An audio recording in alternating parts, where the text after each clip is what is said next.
for my candidacy, pero I gave it away because I felt I had to do some other things other than being President of the Republic of the Philippines. Pangalawa, hindi ako yung nagsabi sa kanila na magbukas sila ng investigation or inquiry in aid of legislation that is more like a political persecution and harassment of OVP personnel.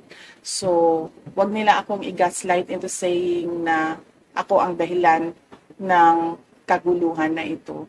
Ang kaguluhan na ito ay nagsimula sa sa terrorism nila, sa harassment nila, sa threats nila sa mga personnel ng Office of the Vice President.